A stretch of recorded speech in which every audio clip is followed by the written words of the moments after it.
આવી પહોંચ્યા છીએ સખોદર ગામની અંદર, તાલુકો તળાજા, જિલ્લો ભાવનગર. ત્યાંના પ્રગતિશીલ ખેડૂત અહીંયા તમામ ઊભા છે જેમણે મગફળીની અંદર ગ્રેવિટી દવા વાપરેલી છે. તો એક પછી એક બધાને આપણે રિવ્યુ લઈશું એમને કેવું પરિણામ મળ્યું છે. તો સૌ પ્રથમ તમારું આખું નામ આપી દો. હિંમતભાઈ નાથાભાઈ બાંભણી. હિંમતભાઈ નાથાભાઈ, તમે કેટલા સમયથી ગ્રેવિટી વાપરો છો? 5 વર્ષ.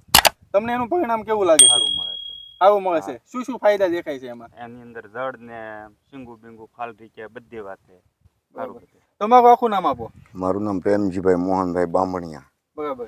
તમે ગ્રેવિટી વાપરી છે તમારા ખેતરની અંદર, રિઝલ્ટ કેવું લાગ્યું તમને? હા, હું 3 વર્ષથી વાપરું છું. હા. અને મેં તો આ એગરાવાળા ભાઈને 3 વર્ષ પહેલા ફાલે બધો દેખાડ્યો હતો, આખો બધો બરાબર. બધા છોડવા ક્યાંય દેખાડી અને મેં વિડીયોમાં આપ્યું હતું. હા, બરાબર. પણ ઈ તો કહેતા રેડી છે, તે અમને રેડી લાગ્યું, અમે વાપરી જ છીએ. વાપરો છો ને, મજા આવે ને?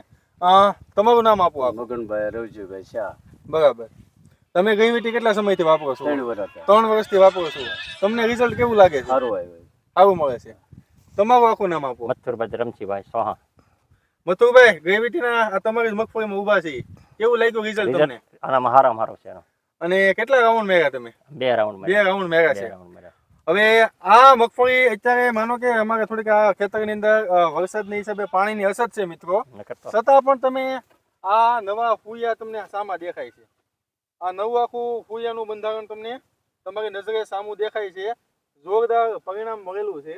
તો તમે પણ ગ્રેવિટી વાપરતા રહ્યો મિત્રો, અને આવી જ રીતે મગફળીના પાકની અંદર અને તમામ પાકની અંદર ગ્રેવિટીનો ઉપયોગ કરશો તો વધુ ઉત્પાદન, વધુ પ્રોડક્શન તમે મેળવી શકશો. ખૂબ ખૂબ ધન્યવાદ.